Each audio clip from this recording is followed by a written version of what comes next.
They've been watching a lot of your coverage, you and Justin, and watching kind of as you guys talk to expert witnesses and things like that, and delving into the case. What's going through your mind in terms of what we can expect to happen today? Well, we're on day 10 right now. The jury will deliberate in about 30 minutes. They'll be in the court. The judge will put them on the record and then let them go deliberate. They got closing arguments yesterday. The state had closing arguments for almost 2 hours yesterday. Kind of Trina Kay, the prosecutor, providing more of a PowerPoint presentation of what she had covered through the 2 weeks of the trial. And then Lori was able to give her closing arguments, which didn't last as long. And then the jury was sent to deliberate. They came back pretty quickly yesterday and said they wanted to go home, kind of sleep on it. Okay. So the 12 jurors who will decide this case are back in court this morning to deliberate. I mean, again, this is day 10. Most of the trial lasted the last 2 weeks. And so we are just on jury watch for the rest of the day and verdict watch. And we will get notified when the jury has reached a verdict. For those that aren't aware, people who have never served on a jury, you have the opportunity as a jury to ask questions throughout the trial. Mm-hmm. They'll also have an opportunity later this afternoon to notify the judge if they have any other questions about anything that was presented during this 2-week trial. Okay. I do want to, right before 10 a.m. this morning, I threw out the question in the chat and I said, do you have any questions about this case for you? Okay. And some of you did chime in. So we do have a question from Terry Schmidt. She says, why is she still using the Vallow last name if she has now remarried? Yeah. What are your thoughts on that? I mean, that may be a strategic move. She has referred to Charles in a number of instances in court as her husband, even though we know that she is legally married to somebody else. Right. There is a lot, I think, for those that watching the trial, they know this, that there's a lot that hasn't been admissible in court. But I think more so this is a strategic move on her part to let the jury know that she was not only married to Charles, but in a way still, endears him in some way. Whether we know that that's not the case, and obviously because of the fact that he's not with us. But I think that's just more of a move on her part to kind of bridge that gap in the jury, assuming they don't know anything about this saga, they may still assume that she's still married to him. I think one of the most wild things about this case is that so many people have died. Yes. Within the case. A lot of the people who may have known something about what could have happened in a lot of these situations and could in fact have changed the course of the case and the direction that it's going. Yeah, this case specifically, this one that we're on trial for, July. The two children, right? Well, no, this one is. Oh, that was in Idaho. Yeah, this was the first. If you look at the timeline of events, this was the very first kind of crime that kind of set off the domino effect of everything that would happen. So Charles was shot and killed in July of 2019. And these are the two gentlemen we're talking about, right? Yeah, so on the left is Alex Cox. That is Lori's brother. On the right is Charles. He's the victim in this. Again, July of 2019. Then we know 2 months later, Tylee was killed. Then we know that little JJ was killed right after that. Then we know that her brother, Lori's brother, as you just saw, Alex, he died in late 2019 of what was considered natural causes. And then in between all of this, we know that Alex and Lori and Chad were involved in killing Chad's former wife. Yes. So you had a number of fatalities in a 6-month span in late 2019, but this was the first case. This was the case where the family members of Charles were like, look, something's not right. Charles was getting a divorce. His wife's been acting kind of weird. Now we don't know where the kids are. So this is, I think, brought this saga somewhat full circle. And we'll see what happens today. Another question that we have, and this is, of course, as we're waiting for this case, it's in the hands of the jury right now. Sammy G says, I would love to hear interviews. And this is, of course, after the case has been completely closed. Interviews from the current jurors after they find out who Lori really is and what crime she's committed. I mean, they're in the close quarters and they're discussing the case and the intricacies of the case and asking each other questions. Why do you believe this? And what about this piece of evidence. The conversations that go on in that room, they can get pretty wild, I'm assuming. They can, and yesterday was really their first day to do that. So they got to deliberate for a very short time, and you almost wonder if they got into the room, and to your point, everybody had something they needed to say or questions or whatever, and because it was so late in the day, I think maybe their thinking was, look, let's go home, let's sleep, we'll come back tomorrow fresh-faced, ready to go, then we can all have that conversation. This is, I think, the first time where all of the jurors now are going, what did we just listen to? Or, God, I have so many more questions. And it'll, we'll gauge how long it takes them to deliberate, and we'll get a sense of where are they in this case, what was their mind, did they know anything about it? In theory, they're not supposed to know anything about the defendant or her background.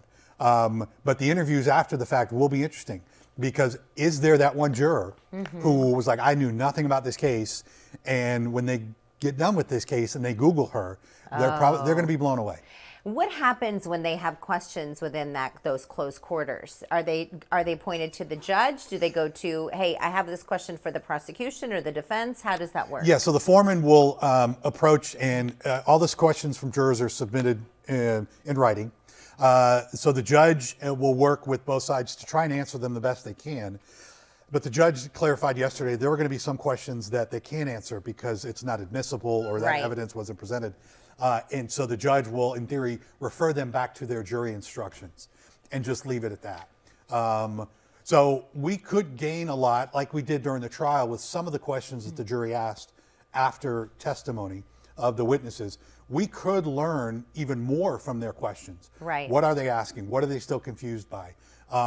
And is that the crux of why they can't come to a decision? All very interesting stuff, and maybe they come back with no questions, maybe they have one. And how well both sides can answer those questions. That's a big question. Jill Stoddard here in our chat, and if you guys have questions for Obi, please chime in, because he's a wealth of knowledge on this case. She says, I can't wait to hear interviews from the jurors after they find out about Lori. I hope they have a verdict by noon Arizona time. That is, that's going to be quick if that happens. It is going to be quick. Today? I mean, maybe they already had their mind. I mean, think about it. The case was over last Thursday. So they had 4 days over the holiday weekend. Then they come back yesterday. So, technically speaking, and closing arguments aside, they've had 5 days after hearing all of the evidence, because closing arguments were really just a recap of what we had already heard. Where are they on this case? And again, how many of them knew absolutely nothing about Lori Vallow or this entire saga, if you will? We did have one juror who said, look, I had a video come up as a suggested video, I think, on YouTube. It was an algorithm thing. Oh, yeah. That wasn't enough to exclude this juror. Oh, interesting. Yeah, so he didn't click on the video, but it popped up on his feed. I guess anybody watching who's ever been a juror in a case, from your own experience, how much of the case did you know about? Typically, they're not high-profile That's a good cases. question, though, because, if an ad pops up on YouTube, which many of you are watching right now is on YouTube, sometimes it runs for a minute, sometimes it runs for 30 seconds, sometimes it's a quick 10-second, snippet. You never know. But do you talk amongst your spouses and your partners about the case? You're not supposed to, but your spouses and partners kind of know maybe what you're doing. It's a slippery slope like anything else, but we're dealing with a case that we've covered extensively. So just in that realm, we know all of the other local media outlets. We know Idaho, Utah. This has been a big case in the Salt Lake area. Right. We get viewers from all over the country who are tuned into this case. I'm glad you brought that up, because that was going to be my other question for you. We still have about 3 minutes or so, but I wanted to ask, of course, everybody is watching what is happening with the jury and what they decide, the verdict. We're waiting for that. But it has been a bit of an interesting scenario out on the steps of the courthouse and even inside, as we had, was there not like bloggers and there's, people who have streaming shows on YouTube. They were out there knowing nothing really about this case, traveled here to watch it all unfold. And that I think goes to the interest of Lori, right? We saw the interest in Idaho. We were there for both trials. This is the new, I don't want to say new era, but this is the era we're in, right? Where people have such an interest in the judicial system. They have an interest in seeing justice served. They have interest in this entire saga because they followed it, like we all have, for the last 6 years. And this new platform that, and again, I say new platform, but this platform that everybody has, you know, when you're into something like this, you have areas you can go to watch. And it's intriguing for us to see it play out. But yes, we saw this in other high-profile cases. I think you were here for Jodi Arias, Yes. the same kind of thing. Yeah. I want to go to the poll question, kind of get Sure. your thoughts on this as we start to wrap up this first part of the show. But do you believe the jury will convict or acquit Lori Vallow Daybell? We have more than 12,000 people who voted in this. Not surprised. I mean, your eyes kind of wide open. You're like, wow, this is, you know. Well, and like you said, if the jury, you know, the jury comes out after this, I mean, this is a great indicator that, you know, we obviously know a lot more than what they should know. Right. And I think because of that, this doesn't surprise me because I would imagine most of the people, again, know the backstory. And I think there is so much intrigue around this case. We have more than 500 people watching on YouTube right now. And for all of you in the chat, at the very top of the chat, you have a link to the poll question, and that's where you can share your thoughts on this. I just want to give you a couple of quick comments. Many of you have chimed in on this. Dr. Calamity Jan says, I fear for the mental health of the jurors if they acquit and then find out the depth of her depravity. At Cottage Cupcake, nice name, by the way, overwhelming evidence, loved how Trina leaped up from her chair in the final rebuttal. Yes. Who's Trina? Trina is the prosecutor in the case. She's representing the state. Yes. She has been, you're dealing with someone who has no experience defending in court, let alone themselves. Trina's been all over this. She's been, you know, she's objected at every opportunity. But yeah, she is the prosecutor for the state in this case. Yeah. Obi, thank you so much for sharing part of your Absolutely. day with Good us. to be I here. know you have so much to do. So we have about 30 seconds. What takes part in these final moments before you and Justin get ready for the stream? Just kind of going over what to expect for the day? Yeah, we'll go over what to expect. We have our panel of guests lined up to kind of react, give us a sense of what do you think the jury is this morning? What is the first thing they're going to do? Again, going inside that jury deliberation room. Yeah. And then we are pretty much on verdict watch the rest of the day. All right, great. Obi, thank you so much. I'm going to throw that poll question up for you one more time, and we would love to hear from many of you. That link, if you're in the chat, is at the very top, and go ahead and share your thoughts there. We'll be right back after a quick break.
Welcome on back, everyone.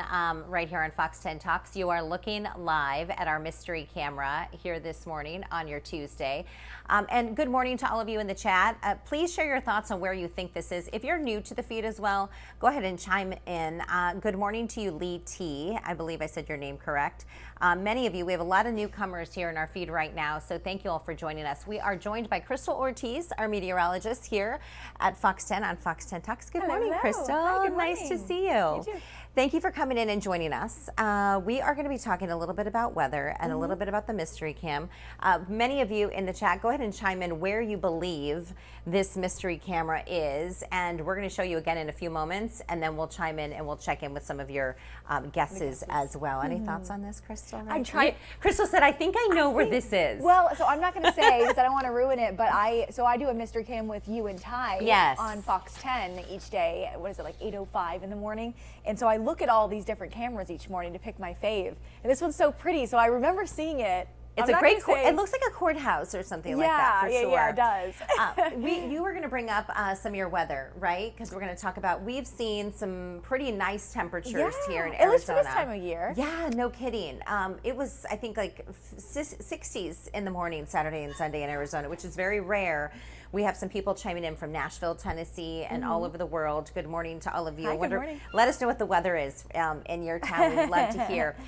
But what can we expect with our weather? Because here this time of year, I would say we start to heat up a little bit. Yeah. But it's perfect hiking weather first thing in the morning, or maybe that sunset hike. Yeah, so the afternoon temperatures are starting to get like a little bit warm, but the temperatures that we're dealing with in the mornings, like you said, are so nice. So let's go ahead and pop my graphics up if we can. We'll start. I've got a live camera shot that's from downtown Phoenix because our camera shots have been looking so good too. I mean, this time of year, it's just such nice conditions for us. Blue sky, we've had a few high clouds out there, but otherwise it's been so nice. So we'll try to get you my graphics in a second on my main weather computer. But the temperatures themselves, as you said it, this weekend we had 70s on Saturday for afternoon temps. Then we had 80s on Sunday, which is what we were expecting. And then yesterday we made it to 91 degrees. So the average high this time of year is 87 degrees. Okay. And 91 is like, it's hot. But for Arizona standards, it's not like, you and I are from Arizona. Yeah, we're Arizona 90s girls. are actually pretty nice. They're not bad. Yeah, I mean, as long as we're not in triple-digit territory, I'm not going to complain. But we do have this forecast that includes pretty comfortable conditions moving forward. So I'm going to take a look, even though I don't think we're able to get our graphics up right now, but once we do, we'll pop them up. Yeah. But I'm just reading from my computer here, and so currently we're at 79 at Sky Harbor, we're 80 in Tempe, Peoria is actually a little warmer at 84, and then Glendale's at 77. So again, like you said, these are the perfect temperatures to do a little hiking. There we go. Now our numbers are up on the map, so you can see all around the valley, this is such good hiking weather. Piestewa, Camelback, getting out to the Superstition, South Mountain, all are very comfortable right now. If you are hoping to hike maybe tomorrow, this is what you can expect when it comes to the temperatures. So sunrise tomorrow is at 5:48 in the morning. So this is like you can get out early before you head to work. Yes. 65 for the temperature at around 6 a.m. Beautiful. Still in the 60s at 7 a.m. And then we will start to move into the 70s past 8 a.m. But even at 9 in the morning tomorrow, which, you know, maybe if you don't have work, you're hiking at 9 a.m., not bad at 75 degrees. And if we look at the low temperatures, yet again, we've got a slight cool down towards the weekend. So the next couple of mornings, because our low temps, people always think it's the middle of the night, really our low temperature hits right before sunrise, typically, because we've had the longest amount of time for our daytime heating to release and our atmosphere to cool. So Thursday and Friday morning we'll be at 64, but then Saturday and Sunday we get to around like 60, 62. So we're actually cooling into the weekend. That's awesome. Again, I know. And hasn't it been good timing? It has. Mother Nature's been hooking been. us up so we can have some fun on the weekends. I know. And Jenny, if you guys have any thoughts or questions on hiking, or, you know, we'd love to hear from you if you're new to the chat. But Jenny says, wow, the view looks amazing. If it's real, she was talking about the mystery camera. And then she says, I'm from England. I'd love to visit Arizona. So we're glad that you're watching here from England. Cool. Isn't that great? Yes. That's cool. We have people from all over the world who are watching on YouTube. And it's cool because this gives us an opportunity to share a little bit of Arizona with all of you. And it's coming from two Arizona gals. How cool is that?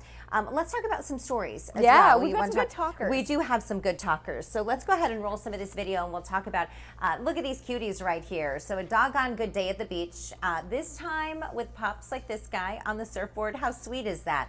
Hanging 10 for a great cause. So this is on the East Coast. It's some sort of surfing festival that took place there in Cocoa Beach, Florida. Those Florida beaches, How do you train your dog to do this? My goodness. Well, I think this guy right here is trying to teach him how. My dog would be like, absolutely not. 100% no. If you have any tips on that, let us know in the chat on YouTube. Look at this little guy with the short legs. See, so my guy's kind of, we think he's mixed with a corgi, and like, yeah, his legs are short. Although probably better center of gravity now that I think about it. So, because they're lower to the surfboard, maybe.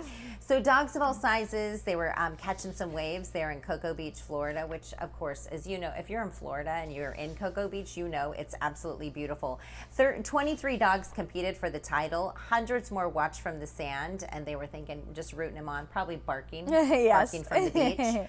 Lessons for the dogs brave enough to hop in, and the event raises money for the local humane societies. So we love humane societies around the country. Yeah, that's so cool. I love it. But truly, I'm just like, how do you train your dog to do this? Maybe as a pup, they gotta start. How do you train a human to do this? That's actually a very good point. I mean, I can wake surf, and I've done that at our lakes, but the surfboard is so much shorter than the actual board that you ride in the ocean. Have you ever done the paddleboarding that people like to do where they stand? You have? Yeah. So I've never done that. It's not easy. I would say I'm not a coordinated human, and I don't picture it going well for me. Yeah. But people do that at the lakes here. Yeah. And we're kind of getting to that time of year where you can do that at the lake. Yeah, so not just hiking, but we've got lake weather for you this morning as well. There was a huge dust storm in Mexico. Yeah, let's take a look. We think we have that video. This is a weather alert coming out. So I think this looks like satellite imagery, a little loop. Wow, that is so impressive. I'm just first time seeing this video right now. That is incredible. So this is a large dust storm that swept through northern parts of the country in Mexico. This is time-lapse, of satellite video from the Cooperative Institute for Research in the Atmosphere. Look at that. That is just amazing. And you can tell it's dust instead of like clouds that you'll typically see on satellite imagery, because the clouds, if you kind of see in the corner of the screen, are those little white puffs. That's got like the tint to it that indicates it's brown, plus the movement is against the natural movement. Yeah, really cool. This shows the storm powering through at least 15 municipalities in its path. The dust storm created hazy conditions, of course, as it rolled on through. Had to close some of the Pan American Highway due to low visibility. I used to live in El Paso, Texas. That was my first job out of college. I went to Arizona State, and they would get horrible dust storms there, and a lot of times they would originate in parts of northern Mexico, and then roll into El Paso. This is their dust storm season. Oh man, they were brutal. Were they the same or worse than what we see here in Arizona? Different. So here we get those like walls of dust that come through, pass, and then they clear out really fast, the haboobs that we'll see. There, it could be like day long, just brown, just like you were in a snow globe that someone kept shaking, except for instead of snow, it was just dust, like for hours and hours and hours. So yeah, wild. Yeah, that's actually kind of a hazard when it comes to your health, because valley fever can spread through dust. Quick shout out to Edward Price in reference to the dog surfing. Oh yeah. He said, my cat would do it. That would be a sight, I said. I don't think I've ever seen a video of a cat doing that, so that would be impressive. And Lee T said, what a cute story on the surfing dogs. Thank you all for chiming in here on our on the chat. Alex Eli, all 4 up, says, I love Arizona summer. And the question for you is, how hot is too hot then? You know? Okay. And this is to all of you in the chat also. Question. What is hot to you? Okay, to me, once we hit triple digits, I'm like, yeah, it's getting hot. But when is it like too hot where I refuse to go and do outdoor stuff? I think it's when we hit 110. Yeah, I think it's 110. Yeah, I think 110. Like 107, I feel like is manageable, and some of you are chiming in the chat as well. But I think that once it hits 110, everything over 110 feels very like similar. Last July, which was almost consistently above 110 for the whole month. That was just a brutal month. I just had my daughter, and I would have loved to take her on like one stroll outside. Oh, no way. It was just so hot. Well, we saw was it 3 or 4 days of straight 119? So I don't I think remember it was if that was 3 last of summer. them. Yeah. Yes. Oh my goodness, it was crazy. Horrible. All right, just talked about the dust storm. Let's go to this manhole explosion. This is a wild story and crazy video. This grandmother, she's walking her grandchildren, and then you see this explosion come from the manhole. Absolutely She's like nuts. 1 foot away from it being too late. And then she just runs for cover because she's like, what Doesn't just know what it happened? was. Yeah, she doesn't even look back. She's just like, let's get out of here. Because if you imagine this explosion takes place, you don't know if it was maybe a shot fired, or you don't know if there's a crash. So this was in upstate New York. A family narrowly avoids this manhole explosion. This is video from the Poughkeepsie Fire Department, and this grandmother grabs her 2 grandchildren and just runs, escapes harm's way, fortunately. Local officials say the explosions occurred amid elevated carbon monoxide levels in multiple local buildings, and fortunately there were no injuries. That is so scary. So it happened from buildings not nearby. Yeah, you know? that it built up underground, I guess. Right. Lisa Dinsmore, we're going to get back to the mystery camera now. Let's go back to it and let's give your guesses here this morning. So Linda Montrose says 110 is hot. Yes. We're going to reveal? 110 is hot. So let's go ahead. I'll read some of your answers real quick, and then Krystal will do a quick reveal before we go to break. So let's see. We have good morning in Scotland. We've got Lisa Dinsmore in Payson. Lee T says 72 degrees in Nashville. We have several guesses. Elroy Dale says Tennessee. Paul Humphrey says Pennsylvania for sure, he says. Mario Hernandez says Ohio. Orly Weiser Pike. I think you may be new, Orly. We'd love to hear from you. Let us know. He says Memphis, and he may be from Memphis, actually. Sherry Nevada Pup says she's going to go with Pennsylvania as well. So plenty of you chiming in. Thank you so much. Mystery Cam is in Prescott, Edward Price says. Should I All right, reveal? let's go. What are you going to say? What was your guess? So funny, because I couldn't remember. I think it's either Tennessee or Pennsylvania. Okay. From what I look at a lot of cameras. But I'll go Tennessee. Okay, all right. You want to go Pennsylvania? Oh, sure. I'll go Pennsylvania. Okay. Oh, wait, we were all wrong. What was it? This shows you that I look at way too many cameras. This is Centerville, Iowa. Oh, can you turn it around and show? Oh, look at that, Centerville, Iowa. I know. I don't know if I saw in Iowa. If you all in the chat box saw somebody who guessed Iowa, please let us know. Let me go ahead and show you. It's such a beautiful shot of that courthouse. Yeah, it is really pretty. And I recognize it, and now that I'm seeing Centerville, I'm like, yeah, that is where it was. I look at so many each morning because I'm always trying to stump you and Ty. I know you are, and we always get it wrong. You always win. No, you know what? You guys do better than I expect. Sometimes I'll pick one. It's just a mountain. Somehow you get it. I'm like, how did they figure that out? And Sherry Wolf, she was chiming in. She says, might be South Dakota, New Hampshire. That was before you kind of opened it up. But I do have to say, well manicured lawn here. The taxpayers are getting their money's worth with this guy. And keeping a good lawn, as now a homeowner, and this is my first time around, keeping a good lawn is very hard to do. Let me tell you. Oh my goodness. All right, well, we're going to leave you with this shot real quick, and let me show you the poll question one more time. Plenty of you have been chiming in this morning. Do you believe the jury will convict or acquit Lori Vallow Daybell? This is something we've been talking about most of the morning. Started right at 10 a.m. 97% of you said convict. I'll share more of your comments on this after we take a quick break. Again, the link to this is at the top of the chat box there on YouTube. So we'll be right back after a quick break.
All right, welcome back, everyone. You are looking live here this morning. Do you believe the jury will convict or acquit Lori Vallow Daybell? We have been talking about this topic here at the top of the 10 o'clock hour, and we have more than now 13,000 votes. For those of you who are in the chat box this morning, the chat on YouTube, the link is at the top.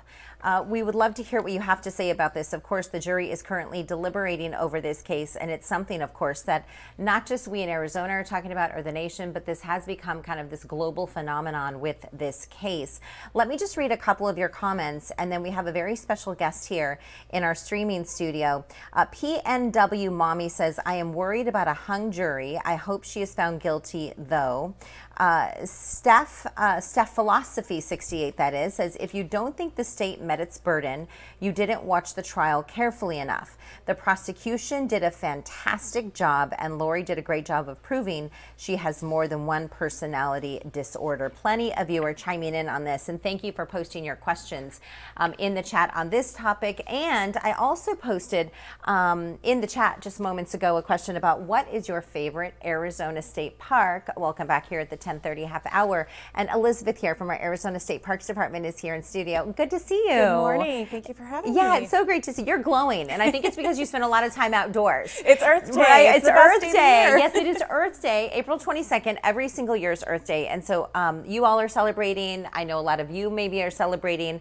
People want to save the earth, recycle, do things like that. But we want to talk a little bit about what you all are doing for Earth Day. Welcome. Good morning. Thank you. We're having a lot of fun things going on at the park today. So currently, as we speak, Lyman Lake State Park in St. John's, Eastern Arizona is having an Earth Day celebration. This weekend, we've got a couple of star parties at our International Dark Sky wow. Parks. Yeah, you can learn about our planet and the place of our planet in the solar system and experience the nocturnal night. It's just a dark sky place, so it's beautiful. Kartchner Caverns and Oracle State Park this weekend. You know what I think is really interesting as well is we do have, you said 33 state parks. We do. And what is your favorite, by the way? I'm not allowed to pick favorites. Oh, you're not? It's like your favorite. I will tell you, there are just some beautiful destinations and something in every region. That's the wonderful thing about Arizona. The topography is so varied and our landscapes are diverse. So you can find something that you love no matter what you're into, whether you want to go to pine trees, the desert, you want to get onto a lake. We've got all of that. You know, I also think it's important to mention, you mentioned dark sky cities. Yes. A couple of cities that maybe if you don't live in Arizona, as soon as maybe they come up on your Instagram feed, it's Sedona, dark sky city, and Flagstaff, dark sky city. Was it Pluto that was discovered at Lowell Observatory in Flagstaff? Arizona really is known for having very dark skies. That's thanks in part to our topography. You know, the mountains are blocking out city lights. It's also because we have these wonderful places that people are really committed to protecting. So our dark sky parks were designated. That's a designation we had to earn. Yeah. And when you go out into these dark environments, you're seeing something that you don't see when you're in a bright metro area. Right. So you can see 2,000 to 2,500 stars in the night sky with your naked eye. And at these star parties, you can also look through telescopes, so you get an up-close view of these planetary objects. You know, and you have a lot of people, like the video we're looking at here, they're cleaning up some of the areas all around. I know at Tempe Town Lake, in the heart of Tempe, where a lot of Ironman competitions take place, they're cleaning up the trails.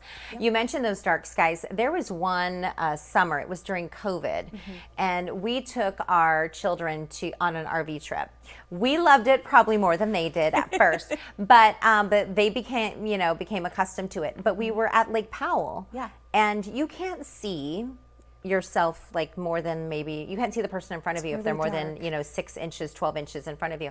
But you can look up to the sky and you can see just the absolute beauty of like the stars and the galaxies, and it's just amazing. Yeah, you know, I think it's wonderful for us to experience the majesty of a dark night environment, but it's also great to, especially helping your kids think about this matter, it's great to reduce light pollution at night for our nocturnal animals and migratory species. So that's one easy way that you could get involved this Earth Day, is just turn down your lights at night, direct them towards the ground, switch to a warm colored low level light.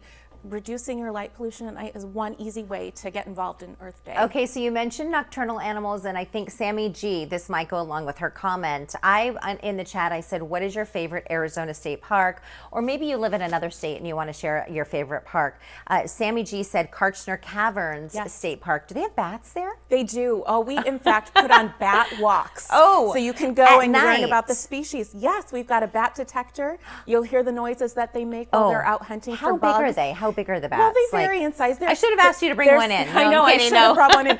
They're much smaller than you might anticipate. You know, I think bats get kind of a bad rap. They've got this reputation, but really they are very important to our ecosystem. They hunt bugs. They eat tons of mosquitoes. Oh, wow. So if you don't want to get bit, you want bats around you because they're going to help. So let's talk more about some of these state parks maybe in the Sedona area. What are some of the ones up that way? Yeah, we have Red Rock State Park in Sedona. This is a wonderful place. It's an environmental education center. So when you go, you're going to learn about the ecosystem around you. You learn about the plants, about the animals, and how you can help protect this habitat. So that's an awesome destination to head to for Earth Day. Red Rock State Park is a wonderful place to go and really understand our place in nature. You also have another one that's fairly new. Yeah, we have Rock and River Ranch State Park, and that's in Camp Verde, Arizona. That is a beautiful park right along the Verde River. So it's great for fishing, hiking, and just bird watching, and maybe having a picnic, just getting outside in nature. That's really important for us to do. You know, something else we had this morning on the air, on the show, was that the North Rim is opening. I know this is a national park and you're with state parks, but can you describe a little bit about how different the South Rim is versus the North Rim? Like I was saying earlier, we are so lucky here in Arizona that our topography is very diverse. So you are seeing differences in the plant species. You're going to see some different animals that you might see at the North Rim versus the South Rim. So go up to North Rim and see these amazing towering pine trees. Go down to the South Rim, you might see more scrubby oakland and some juniper plants. And you know, it's just amazing that we have this national wonder right here in our backyard. It's great for us Arizonans to remember the wonderful treasures we have right here in our state. So we have to get out and explore. You know, there is something about getting outside and enjoying the great outdoors. And I do know that my kids have cried and screamed when I've taken them hiking. Sometimes they're like, get me out of this place. It's a process. Yes, it's a transition. But I forced them through it and they made it out alive. Good job. And you know, here's the thing is that there is something about that sweet vitamin D. We talk about vitamin C and being near the ocean, but that vitamin D that we have in the valley, we are all, if you've gone to the doctor, for all you in the chat box, maybe you've noticed this or you can share and watching on stream. If you go to the doctor and have your blood drawn, a lot of times our vitamin D is not sufficient. Yeah. And one of my doctors told me it's because we all wear sunblock a lot. And so she didn't say don't wear sunblock. She said just take like maybe 20 minutes a day and get some fresh air and some sunshine. Yeah. Like we need that for our mental health and for our physical health. Being outdoors is so good for both our mental and physical health. Do protect yourself, get some sunshine, get some fresh air, do it safely. That's part of recreating responsibly, is making sure that you're being safe with your own body. You're also taking care of nature and taking care of first responders too by going prepared. But these are great ways to give back. You can do little things, you can do big things like joining a cleanup. That's another easy way. If you want to just do something simple today, step outside, and if you want to get a little more involved, come and enjoy a cleanup event. There's lots of different groups. I'm glad you mentioned that. If I can chime in, Sammy G on the chat said, do they have volunteer events? We do. And tell us more about those. Awesome. So yeah, one coming up right around the corner is actually this Sunday at Lost Dutchman State Park from 8 to 11. We're having a cleanup at the park in partnership with Local First Arizona and Odyssey Aquarium. You'll come out, just bring your sunscreen, bring your hats, bring water. We want to stay hydrated and wear good footwear. And we're going to spend just a few hours cleaning up and giving back to the park. It's a place that so many people love, right at the base of the Superstition Mountains. And of course, we have year-round volunteer opportunities too. Whether you just want to join a cleanup or you want to be part of the parks team on an ongoing basis, we have hundreds of volunteers and we could not accomplish the work that we do without them. So lots of ways to get involved. Okay, Elisabeth, here I'm putting you on camera. Great. What can you say to someone who wants to come and work with you? Please come out and be a part of the team. It is not only great for you giving back, you know, we benefit a lot, but many of our volunteers say they've made some of their dearest friends at the parks. You're joining a team, you're doing something that's just a little bigger than yourself, and you're giving back and really leaving a legacy. So I think you should get just as much out of it as you're putting in, and we really appreciate our volunteers. Well, you know, we had a story, and chime in the chat and give us your thoughts on this one. Where was your first date? Oh, okay, I love so that. we're going to pull this in. You'll see where I'm going with this. But we had a story earlier on the show, and it was that it said, what was your first date? And it actually listed a couple of first dates that were great ideas. One of them was hiking. Yes. Not running, because, you know, you're sweating and the whole thing. You don't need all that.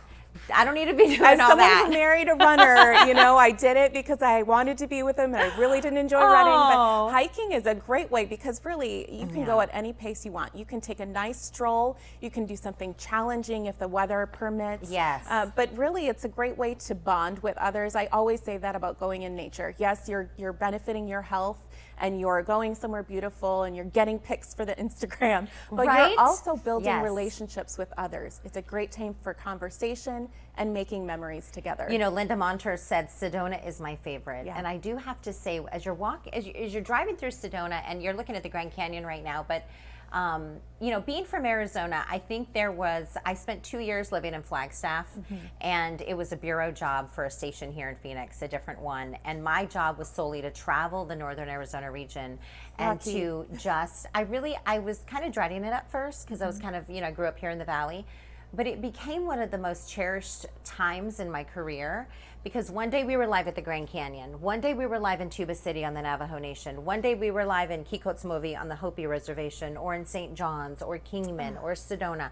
And it was one of the most amazing times because we have such a diverse state. We really do. I believe an expert told me we have 5 different climate zones, I think, in Arizona. We have a lot of ecoregions, and I'll tell you, as someone who, I've lived in Arizona for over a decade, but I was from the Midwest originally, and the amazing difference in our topography here, in just a short drive, you can drive an hour and a half north, be up at Rock and River Ranch along the river, underneath the trees. That's the new one. You can drive south and you can head to Oracle State Park and experience the Sky Islands of Arizona. We just have an amazing state, and you got to get out and explore this landscape and really connecting with nature. That's what prompts you to figure out how to take care of it. You want to get involved just by appreciating it. Well, I think you may have a new volunteer because Sammy G is, do you have a website real quick? We do, azstateparks.com. Sammy G, thank you. If you go to azstateparks.com/volunteer, you'll see all of our volunteer opportunities, from just working at the entry station and welcoming visitors and making sure they're prepared and they know where they're going, to being a camp host, living in the campground and taking care of our campers. If you have a skill,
I love when we're able, and I threw this up in the chat I said, hey, we got the drone guys coming up. I love watching you all when you're doing your thing, not just in the field, but on set. You guys have a streaming show. Yeah, we do. The Drone Zone. Yeah. Yep. So people now, a lot of you may, of course, you see my face or Ron's or Ty's, Anita's people, all the reporters, everybody's face. But these are the guys usually behind the camera. But now you guys get to shine. Right. It's your time to shine.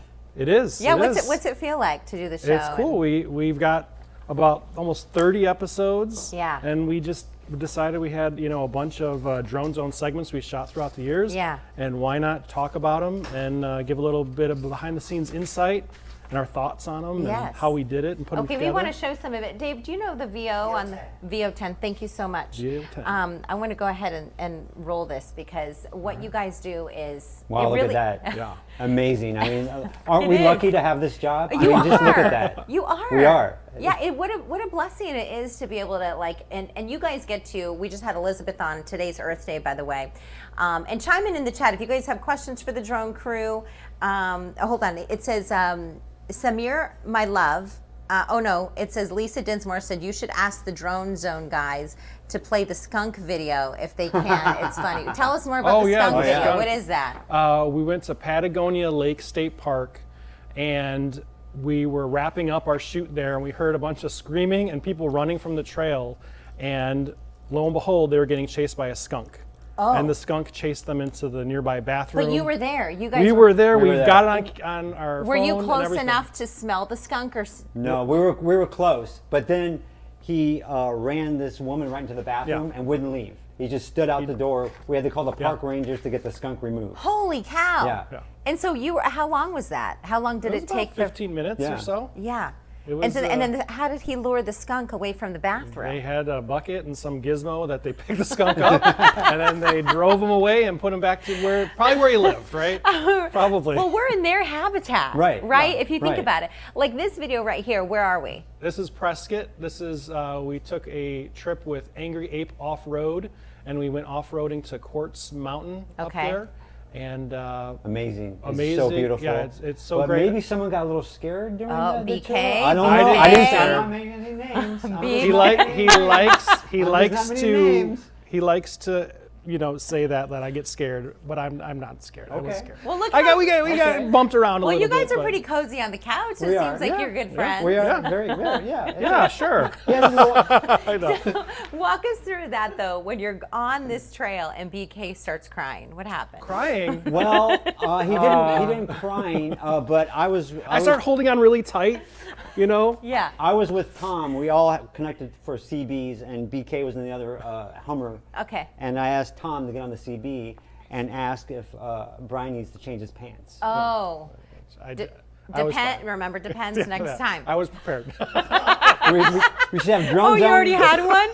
You were prepared. Drone zone depends coming soon. Everything went great. Right. Yeah, this episode brought to you by... Depends. Well, we're not having him back on with me next time, Celeste. So we've shared this on the show before, but BK and I met, it was years ago. This had to be over 10 years ago now. It's got to be over 10 years. Yeah. And I had just started here. I was working in the morning, and Brian had, Joan, I don't know if you know this story, but Brian, they had him work in the morning. Okay. Yeah. Well, I looked at him, and he was like a new guy in the morning. I was like, oh, hey, how are you? I'm Celeste. How's your, where you living? Where you from? Right. How do you like Arizona? How do you like How do you Arizona? like Phoenix?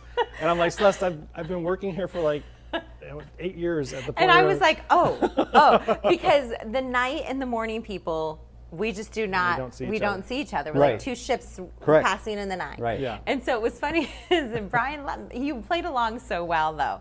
For a while you let me ask you questions. You're like, where's this girl going with these questions? Where's she going with this? Where's she going with this?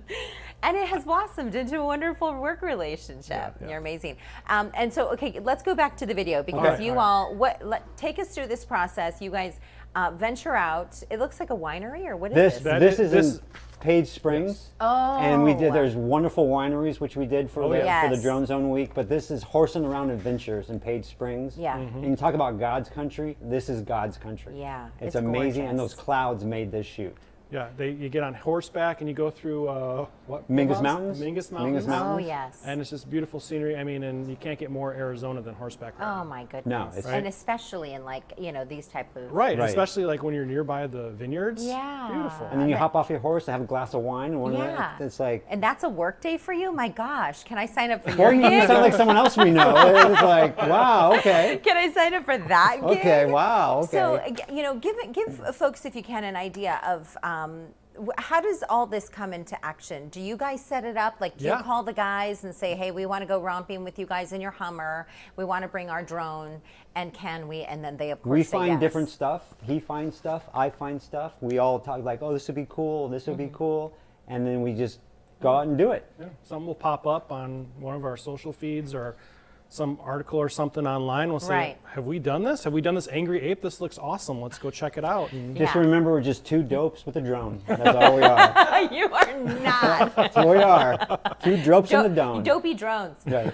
Okay, so once you guys are done shooting this video, what do we do? Obviously, we're showing it now Yeah. for folks, streaming. Well, But, I'm editing the Horse and Around horseback, yeah. Adventures today. and then that is going to be how long? This is going to go long because it's really good. So it's good probably stuff. like 3-4 minutes. And then where does that air? Thursdays at 4 o'clock. Okay. And on then we'll Fox go- 10. And then it'll go on to the Fox Local app and Yes. our website. Yeah. Don't you love the Fox Local app? I mean, all your drone zones are there. It's right and there. Once somebody's watching it, after one is done, boom, another one pops up. Yeah. And Right. another one. And it's just like you Just get keep to watching. see. That's could what I binge say. watch. Just keep Who's watching. this? Who's This this? is Revel Surf in Mesa. They just I opened. thought it was one of you, sir. No. I would be at the cabana those with a look cocktail. like Joe's at legs, this right? place. Yeah, no. They look like strong, hardy Yeah, young no one legs. wants to see that. Yeah. That's Revel Surf You have in me now Mesa. checking out your calves. Thank you very They're much. very similar to the Thank man you. on the surfboard. Sure, could be. Could be. We had could be Cogs him. on the surfboard earlier this hour also, so you know what I mean. That Did was you surf? Have you No, ever surfed before? No.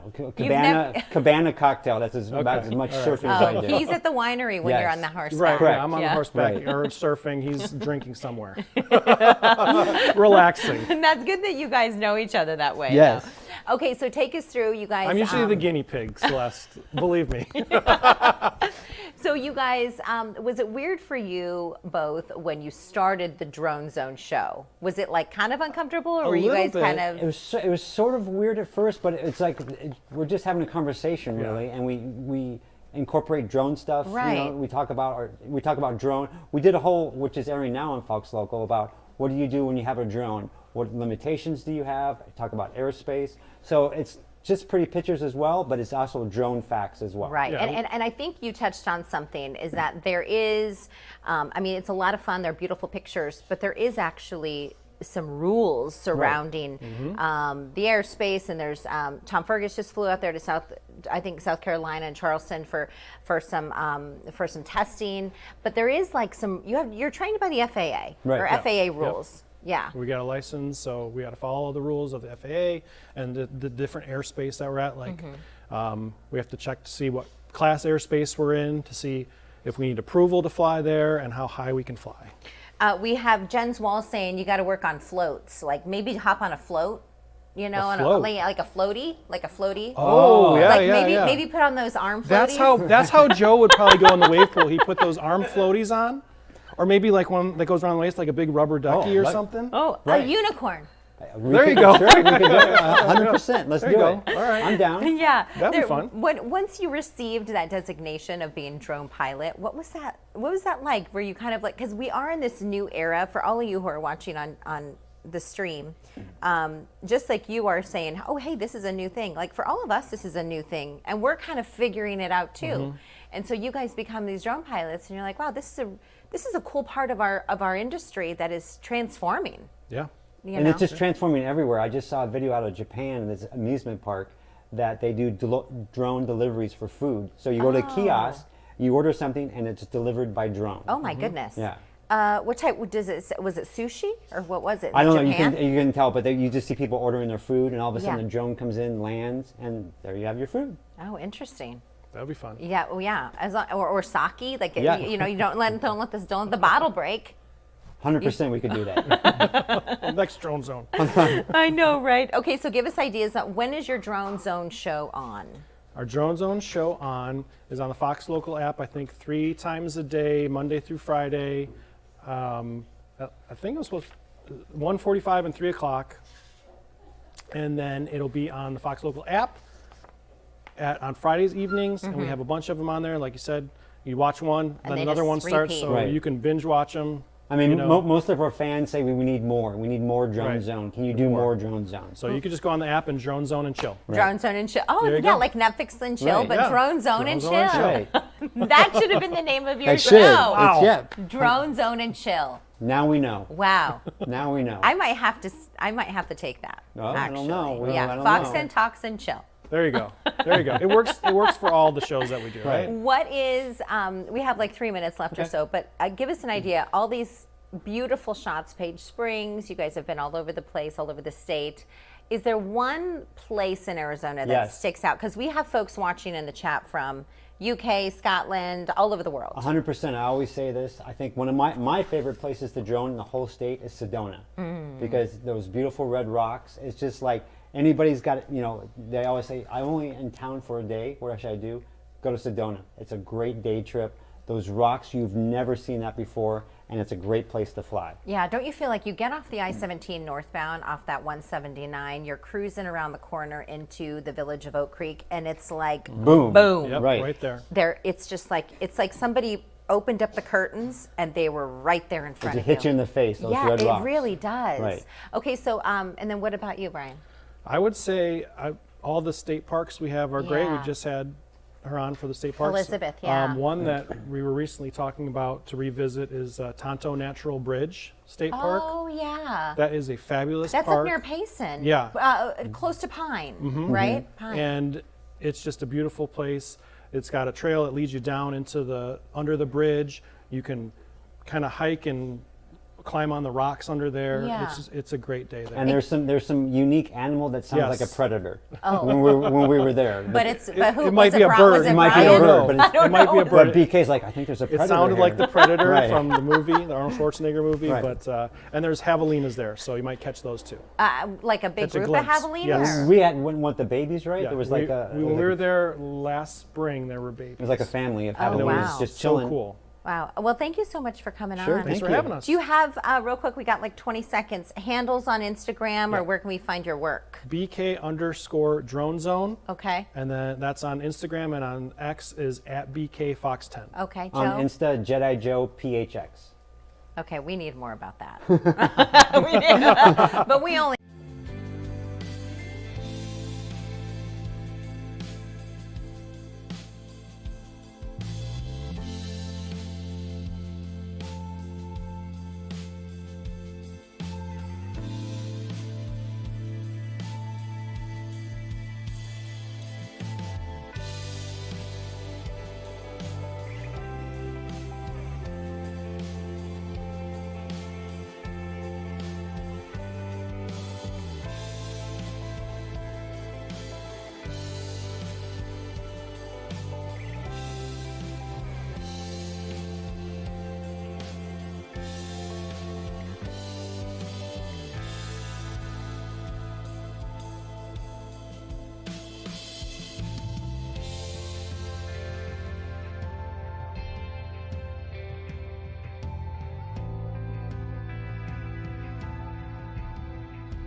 I think these are on my graphics. Do we Okay, have to let's pull see if them we can up? do graphics number 1. I Will want to that stare at work? your answers. I don't have control. Okay, so we'll I'll just ask you guys. Oh, here we go. Oh, those are the answers. Oh, don't look, Michael, don't look. Okay. Okay, and that has nothing. So we'll just go right back to our cameras. When was the first Earth Day celebrated? Is it a year? Would it have been Well, we know it's April 22nd. like 1974 or something? Okay.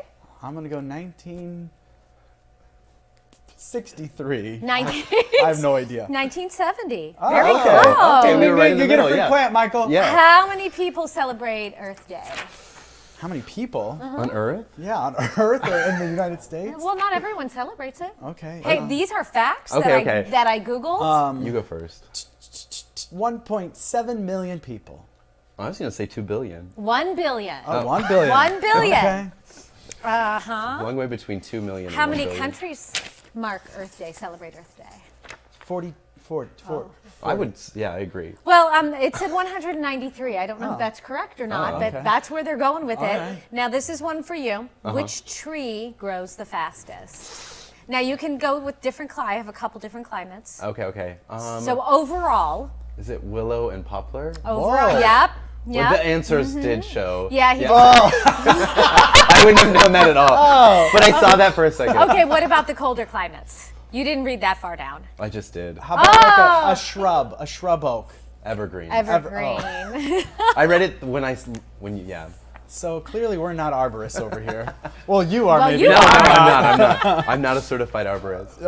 But let's talk about, real quick, Dave, do we have video of his store? We had some really cool pictures of the store. Do we know if those got in? Maybe not. It's all right. Okay. Let's describe, let's just close your eyes We're and really on a describe great I'm track closing here. my Good eyes morning, like I don't work everyone. there every day. Happy Earth Day.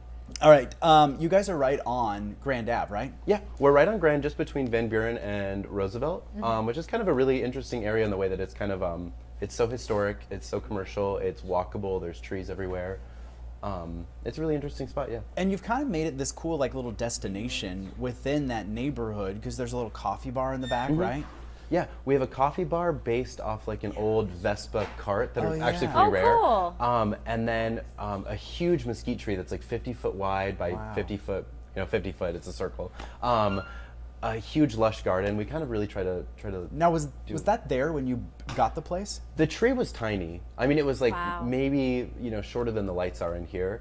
And it's probably 30, 40 foot tall. I was looking at that the other day. It's amazing how How'd big you it is. get into all this? What's your story? So I'd gone to school for horticulture, and I grew up in Queen Creek, and so we still had agriculture classes at the time. So I just started there, worked for the USDA, and then kind of transitioned to coffee shops, and now this. Which kind of fulfills all my need for talking and science. There you go. Yeah. Let's talk about it though, because with today being Earth Day, there's something to be said about kind of the, I guess, therapeutic aspect of getting your hands in the dirt, planting something, and watching it grow. I think it's kind of very like fulfilling almost that you've kind of like actually helping something thrive, survive, and grow. No, it really is. I think there's something to like the human nature of us wanting to nurture and grow and just see change. And in your day-to-day life, everybody wants more going on, but it doesn't really happen like that.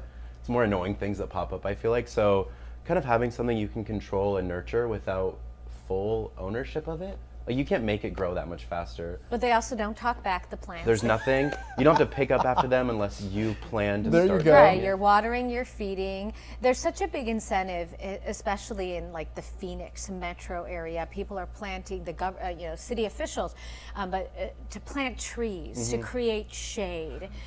That helps cool things down, but it beautifies as well. And, Yeah. and that's one of the benefits that we wanted to talk about of the plants on Earth Day. Yeah, well, and they cool. They cool the streets. They psychologically, there's something to just knowing things are growing. I know when I drive into a nicer neighborhood where there is a lot of trees or even, God forbid, lawns, I'm like, oh, this is so comfortable.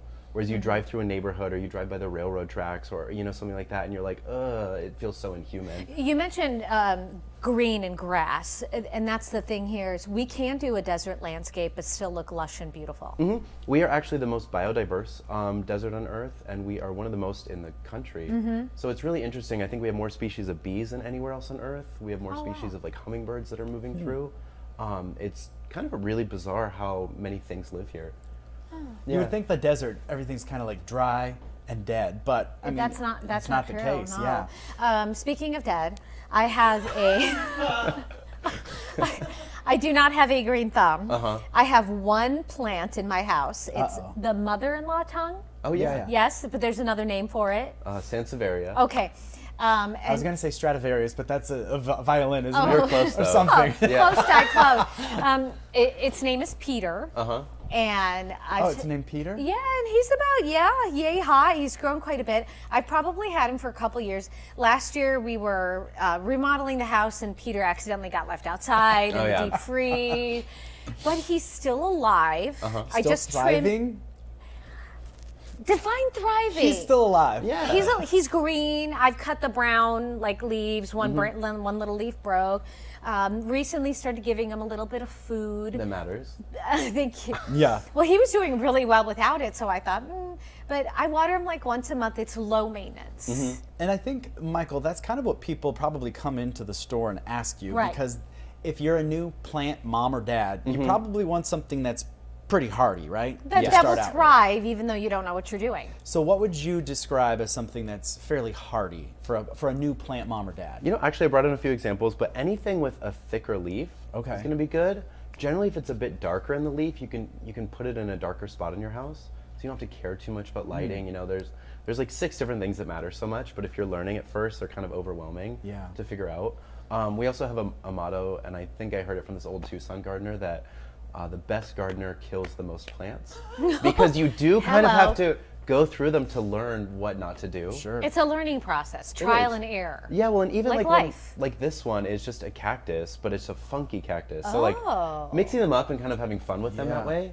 And we only bring in plants that actually do fairly well here. That's the Yeah. other thing I was try going to to. ask, because a lot of these places, I mean, some of the big box stores, not to throw them under the bus, but they bring in a lot of these plants that look beautiful when they're at the store, but when you bring them home, try and get them growing, they're not really climatized to what we have here in Arizona. No, I always think of it like walking from like you know, like your 130-degree car in the summer to like your 69-degree office. Yeah. And you need a sweater even though it's 118 outside.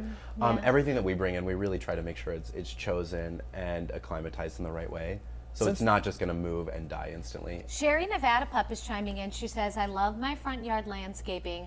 I have a yellow, orange, bell, 3 boxwoods, Texas sage, and an almond tree. All right. She's got it going I'm on. impressed. Okay, Sherry, we're coming to your Wow. house. Yeah. Yeah, it sounds delicious. Yeah, Honestly, she's got right a- now. Yeah. Let's talk about, though, if folks want to come visit you. You're not just, I mean, you got so many cool gifts, too, because Mother's Day is right around the corner. Plants are great gifts. They are great gifts because, I mean, listen, flowers, they're beautiful, but they die in a couple days, where a plant, you can keep it going. Or you kill it slowly. Yeah.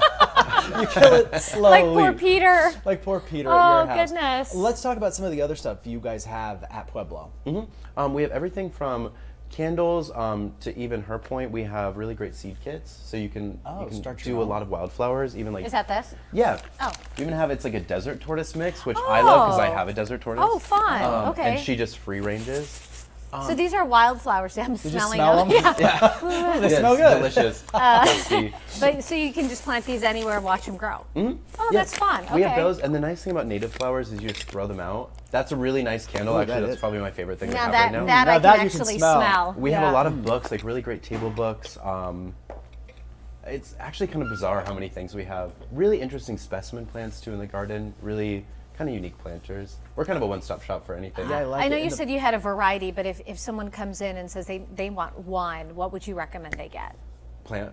Yeah. I kind That's a of just hard depends question. on my flavor of the week. Yeah. Oh. I really love this cactus right now. What is that called? It's called an epiphyllum, and you Very wouldn't know. pretty. It's just a really bizarre plant that like this week called to me, but next week I'll probably have forgotten about A different it. one? Yeah. What's this one on the front? Because I keep looking at this one. This one's Oh, that cool. one? This one's kind of hard to see because it's keying out with our green screen, but I Oh, think yeah. you kind of get the idea of what it looks like, but it's beautiful. What is that? That one, it's like philodendron. I think it's called like philodendron squamiferum is the Latin name, but it makes this really funky red like stem between the leaves. And it just, they're like hairy and weird. It's like the color of your dress. Oh my that gosh. is- And that one is also one that speaks to me. I'm just like, it's just bizarre. How fun. Well, I think that's kind of the fun thing about plant shopping too, as you mentioned, it kind of speaks to you. So you're just kind of going through and you look Yeah. at something like, hey, I like that. It's like wine. When you walk in, when you're walking down the wine aisle, Yeah. the label speaks to you, and you're like, I like that. And you walk into your shop, and like, I really like that. Yeah, Or I love this. Some weeks you want a port, and some weeks you want a champagne. There you go. There we And, go. There yeah. we go. All right, so we have like a dark dungeon of a newsroom, and I gave Anita it's not a dungeon. We can leave. We don't have windows. We don't have windows. Yeah, fair. The very first gift he ever gave me. Yeah, it was Was a window? No, I wish. I wish we had a window. No, the very first gift I gave her was a bamboo plant. Oh, yeah. It was thriving. And Thriving. it was like, Inside here? yes.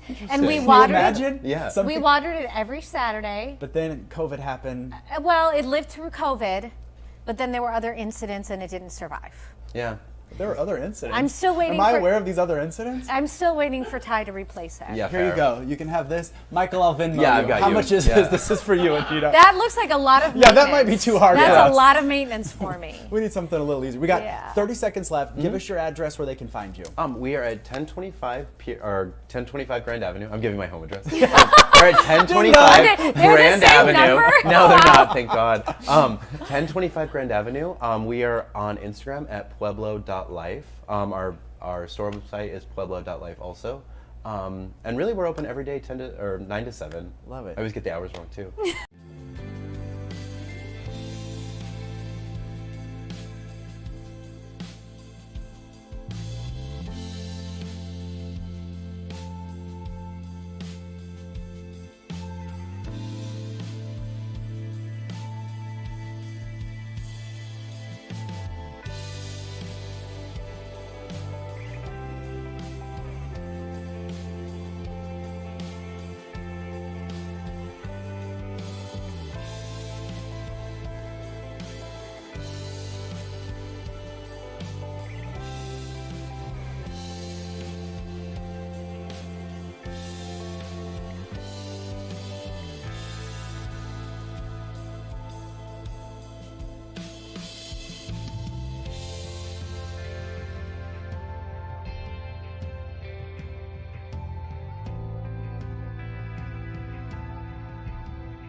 Welcome back, everyone. Earth Day, we celebrated nicely with green plants. I love a good house plant. Do you have houseplants? I have houseplants. My husband has a forest. Oh. He is obsessed with Okay, plants. David. Really? Yeah. That surprises me. Yeah, I have 2. There's 2 that are my responsibility. Okay. He has about 10 in his art room, Okay. and then he's got a Wow. whole bunch outside. Oh, that's impressive. Yeah. We should mention this is Mel, Mel. our executive producer. She's been Last on the time- show before, so we feel like Yeah, you're but just the part last of our... time she had a green shirt on, so you Yes. couldn't really see her. I dressed correctly today. Yeah, thank you. Do your plants have names? Do you talk to them? No. Okay, there was a study No. that said if you do talk to your plants, allegedly, they do better. But I Yeah. feel like when I talk to mine, they're like, they See, just when I shrivel talk up to and you, die. you shrivel up and leave. Sometimes I don't even repot them. I just put the little black container pot into the bigger pot. That's what and I just leave did. it. That's what I I'm did not with tied Peter. to the plants. I've done a lot of that too. I have They're to. decorative. And then I have a friend who buys all of his plants at one of those unnamed big box stores. Oh. Because they have a return policy. If it dies within a year, you can bring it back. So he- Within a year? look it up. Okay. I think it was a year. We were like, wow. Because he was digging stuff up in his backyard, sticking it back in the pot because he kept it, and then would take it back and be like, it's dead. Oh, and part of their wow. return policy was that they would take it back. But That's a good return policy. it is. But That's impressive. It's like maybe Nordstrom. maybe do your research before you take my word for it. But We want to say hi to Linny's. I do believe Linny's is from out of state because they're talking about how beautiful it sounds in Arizona. So come visit Linny's. Yeah, we have some out of state viewers. We got lots to offer. We do. We've got a couple fun different topics that we were going to bring up. Yes. Okay, because this is the time when a lot of people go on their summer vacation. Spring break is kind of over, but now folks are getting in that summer vacation mode. And so we're talking about hotels and cleanliness. Okay. Because I saw this and it, I don't know the right word to use. I don't know if I can use it on streaming. It grossed you out. It grossed me the bleep out. So it was about people, and especially kind of in Europe, because I don't think we don't really have it a lot in hotels, but the kettles that to make tea, Oh, yeah. a hot tea or water in Europe, all the Yes. hotels have them, but people are not using those to make tea.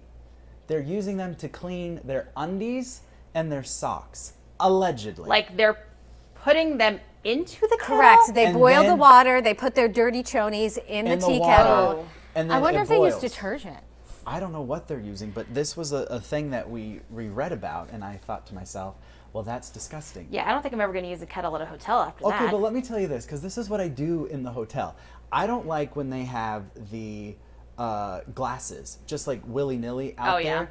And like sometimes the Like hotels... drinking glasses? Like drinking glasses. Well, what do you mean willy-nilly? Wouldn't they be on a desk or a dresser? Yeah. But I don't know how long they've been there. I don't know how they clean those. They could have just taken a dirty towel, cleaned the thing off, and put it back. So this is what I do, and now I have to rethink everything, because sometimes I will take the kettle, make it boil, and then I will put the glasses in Because the you're thinking sink, you're putting hot water and then over I'm it. thinking that I'm Sanitizing. like sanitizing these. Guess and what? You're not. If I'm using choni water, I'm not. Although, I mean, I guess technically if you just do a quick boil, you do a boil in there No. and then dump it out, did that disinfect it maybe? No. I don't know. Not Are with you dirty safe? chonies in I'm there. thinking about chunks, and I don't know. Too far. It's not too far. This is streaming. There's no rules. Too far. There's no rules on Okay, streaming. too far. Oh, Ty. Number one. Okay, so when you want... I don't know what's going on in I your don't- chonies.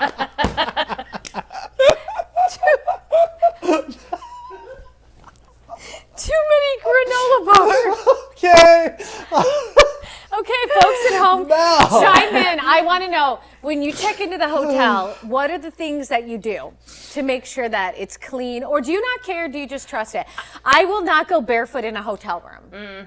What? You go barefoot in a hotel room? I do, but I always think about it. oh, I'm like, I don't have the energy. I'm like, I don't know what kind of fungus is on this floor, but I got to get from point A to point B, the second baby. thing I do is check the tea kettle for chunks.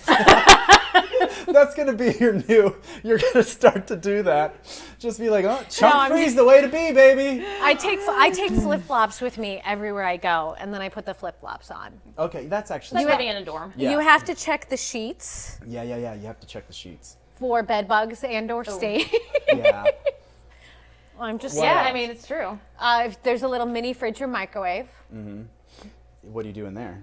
you have to look Oh, for what? to make Are sure you it's using it? Although if the microwave's not clean, it's probably a sign they're not cleaning the whole entire room. Yeah, Right. so maybe there, it's just there like was a something I barometer. read, and I think we actually ran something on this. The flight attendants were leaving each other little like notes or markers to indicate that the room was not. Do you remember turned what it over. was? Yeah, they would put it in the sheets, like just a little note, and they would put it in to the bed, being like, "Hey, this room has not been cleaned." Wow. So then, if you got in there, you'd be like, you "Excuse see me, the what note, is this?" I'm like Yeah. this wasn't clean.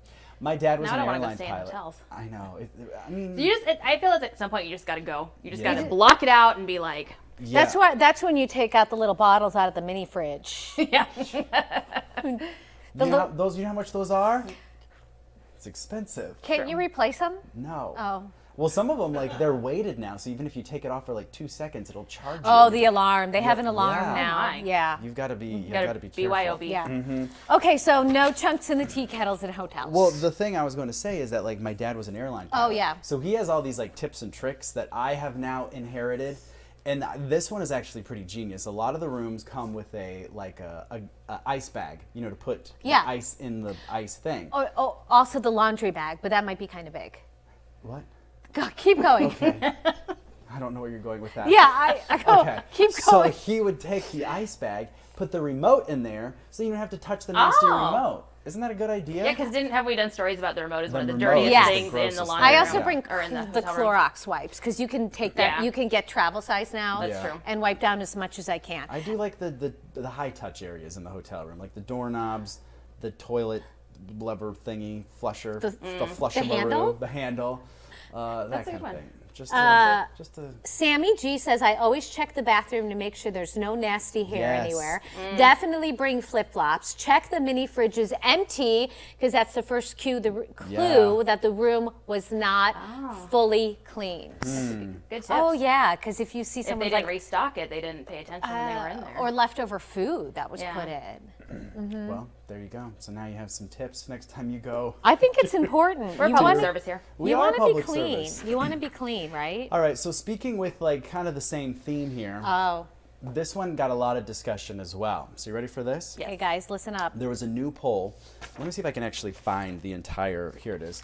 A recent poll showed 49.9, so we're talking Almost half, 50%. said that they wash their bed sheets only once a month or less, while just 31.1% said they prefer washing their sheets every 2 weeks, and 19% of people said they wash their sheets every week. Every week. You wash them every week? Every Friday. Every Friday? Every Friday. You get new sheets. We have one set of Well, sheets. you know what I But mean. yeah. You know what I mean. You got it done. Johnny gets a text message around like 7:45. I'm like, can you please remember to put the sheets in the wash? And then the towels get changed too. Okay, there you go. Well, we have a dog and the dog sleeps in the bed. Yeah. Oh, yeah. Which some people might be like gross, but he's this big and he Gross. doesn't go outside. Yeah. Yeah. David, my husband, does the laundry and he does it every week. Every week, too. He changes them every week. All right. Now I feel like the dirty one because I do every 2 weeks. I think a lot of people, I mean, That's 30% okay. of people do it Sometimes every we'll 2 do weeks. every That's a two. lot. But you know what yeah. I do Yes. is I do the pillowcases every week. Oh. that's Because I interesting. feel like Yeah. that's like the nastiest part, that your face is like touching. Not your feet. Well, your feet is down below. No one's going down Yeah. there. And working our shift, I shower before I go to bed Yep. a lot. Yep. So, I mean, if you're clean. I won't go to bed without showering. It doesn't matter what Ever? shift. No. Wow. Even if I'm on vacation, like showered before going to dinner, I shower before bed. Oh, no, see, sometimes I'm like, I'm tired. I gotta Oh go to no, I bed. gotta wash the day off. Oh, I'm sometimes I the don't even take same off my way. makeup. I'm just like, No, and then I want my sheets to be clean. Yeah, clean sheets, and you know they're clean because you've. 'Cause gone you're into- clean. Yeah, because you're Yeah. clean as well. so you could do that every 2 weeks. No, I agree with that. Yeah. You'll be fine. Sometimes we do. All right, should we talk about our next topic as well? We've got about 4 minutes left Oh, that's before it? we say Okay. good night. Good night. Rewatch, Good morning. Goodbye. Good whatever. Au revoir. Au Adios. revoir. rewatching television shows. It gives you a sense of familiarity, emotional regulation. And so I said to Mel, do you ever rewatch the same shows? I'm like a serial show rewatcher. Oh, really? Friends. Okay. If I need to laugh, I have watched The West Wing. I don't even know how many times. You know what? Someone was just talking about how more and more people are watching The West Wing right now. It's so good. I've never seen it. I've never seen Oh my it. gosh. What streaming network is it on? It's on Max. Okay. I might need to start there. It's so good. Okay. And then Sex and the City.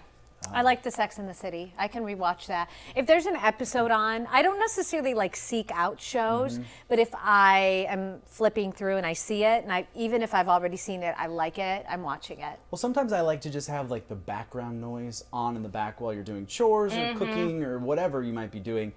And so I put something on that I don't need to necessarily watch. Yes. 'Cause in you've order already seen it. Because you've already seen it. So I'll just put on like the news sometimes or whatever's like. Did he say the news? He said the news. Because he's already seen doesn't it. need to watch. Yeah, I've already Because I've just been here I've for already 5.5 read it. hours. I've already read it. Lisa is late, and she says, hello, sock man and Anita. What kind of socks are you wearing today? They're They're kind of boring. boring. Yeah. They're just blue. Yeah, and- they're polka dots. Yeah. Lisa, we're talking about rewatching the same television show over and over. We should get some recommendations. Oh, yeah, that's a So great we don't idea. have to keep watching the same show. Okay, Oh, look okay. who's chiming in, David. Oh, Hi, David. Every week he says with the sheets, and then My he says, mother-in-law judges me. that is I true. love that. That is true. Because he washes the sheets? No, she would judge him if he did not. Oh, okay. Oh, yeah. Yeah. Because you want to, I want to, like, Johnny will complain. He's going to get mad at me. He'll be like, we have to clean again. It's like, but you want your house clean. If someone just like, I don't like, dishes in the sink. Yeah. If you leave dishes in the sink, I lose my mind. Yeah. Even one fork, put it in the dishwasher. All right, people are giving what they watch here. Okay. Lisa says NCIS. Mark Harmon, I rewatch. Hi. And then Lenny says, I love NCIS. So there you go. There's and Mike and Molly. Lenny's also said rewatch Mike and Molly all the time. Oh, that's a cute show. I heard that show's good. That is a good one. And then, do you watch it like at night to go to sleep? Because sometimes I need like a palate cleanser. Something mindless. Yeah, something Sometimes. mindless just to kind of. Sometimes it's just like I come home in the afternoon, and you guys know our day here Yeah. is crazy. Yeah. And so I just need something that I can semi-focus on, and it is relaxing. It is like comforting because you're not on the edge of your seat. Yeah. You know what's going to happen, Yeah. but there's still some drama or still some comedy, and So you can kind of relax a little bit going into it. Yeah. I just found this thing on the Calm app. People probably have it. But they have a thing, it's called Bedtime Stories. Oh. And it will read you like a bedtime story. And their voices are like, he walked into the cold woods. And you're like, out in like 2 minutes. What kind of bedtime story? It was a good one. is it like nature, like walking through nature? And they have I like have a feeling this is going somewhere else. they but I have don't know. celebs that like Walter Goggin Oh yeah, from White White Lotus. He has like a story that he reads to you. There's like Lupita cool. Nyong'o. will I'll read tape you a one. bedtime I'll tape story. one for you. Mel and Good I will tape one pronunciation for there. you. Thank you. You're welcome. All impressive. right, I got 10 seconds left. Bye.